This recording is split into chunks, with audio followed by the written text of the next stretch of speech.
Bonjour à toutes et à tous, j'espère que vous allez bien. À la demande générale, je vais vous faire un petit état des lieux du Brésil.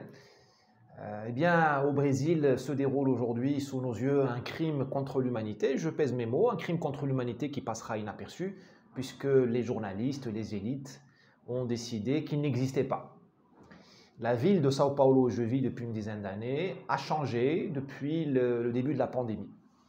Nous avions 25 000 mendiants SDF, plutôt concentrés dans le centre, ravagés par le crack. Aujourd'hui, nous avons, à mon humble avis, au moins 100 à 150 000 mendiants partout. Et des gens qui travaillaient hier.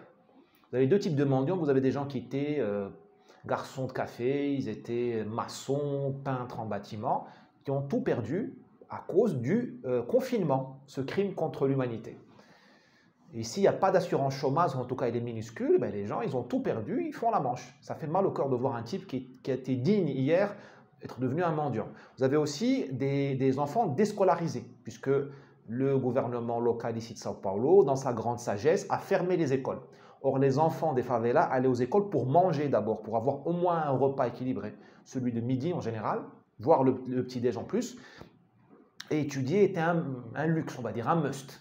Eh bien, on a déscolarisé ces gens-là, donc leurs parents les ont mis dehors, ils sont partis chercher à bouffer. Donc mon quartier est rempli de ces deux types de mendiants.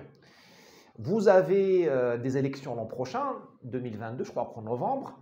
Bolsonaro est en shortlist, il peut gagner parce qu'il y a 30 à 35% de Brésiliens, les plus pauvres, qui ont compris qu'il était leur seule défense, protecteur contre ces élites malades mentales, dévoyées, les mêmes qu'en France, qui ont proposé le confinement, qui sont fermées chez elles en télétravail. Mais les élites et les médias surtout, les médias brésiliens sont catastrophiques, c'est pire qu'en France, c'est pire qu'en France, sont en train de trahir ce pays et de proposer, de diaboliser le président. Nous avons tous les jours un scandale.